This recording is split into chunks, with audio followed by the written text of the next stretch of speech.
Pemirsa, Ketua Tanjung Benoa Tolak Reklamasi atau TBTR, Wayan Kartika mengingatkan pembahasan AMDAL atas rencana reklamasi Teluk Benoa segera dihentikan.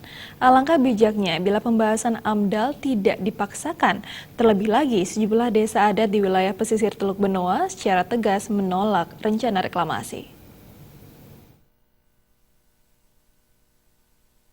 Ketua Tanjung Benoa Tolak Reklamasi TBTR, Wayan Kartika menganggap uji AMDAL oleh tim dari Pusat Pembahasan Analisis Dampak Lingkungan Hidup terkait revitalisasi Teluk Benoa di ruang Wisma Sabe Kantor Gubernur 29 Januari lalu hanya seremonial belaka.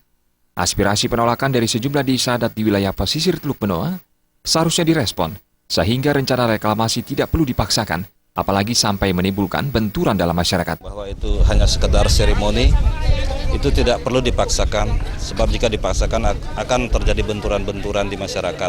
Sudah sangat jelas masyarakat, terutama masyarakat adat yang tergabung dalam desa adat menolak reklamasi Teluk Benoa. Sedangkan desa adat yang mendukung reklamasi menurut kami di TBTR belum ada, Pak. Jadinya AMDAL itu tidak usah dipaksakan. Penolakan terhadap rencana reklamasi Teluk Benoa juga disuarakan generasi muda. Salah satunya adalah Sabayoana Desa Tanjung Benoa.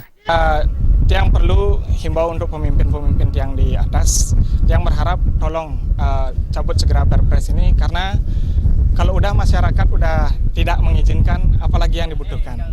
Itu yang perlu diperhatikan. Kalau masyarakat sudah menolak, untuk apa ini lagi dilanjutkan seperti ini? Saya sempat kecewa dengan hasil AMDAL kemarin, yang dimana diberikan kesempatan revisi. Karena menurut yang itu udah nggak perlu lagi, karena kami dengan beberapa desa adat yang bergerak ini udah menolak. Jadi ini udah nggak perlu diperkembangkan lagi seharusnya seperti ini. Jadi harapan yang ke depan, tolong lihat kami yang masih muda, kami yang akan menerima dampak dari terjadinya reklamasi ini. Alit Sidi dan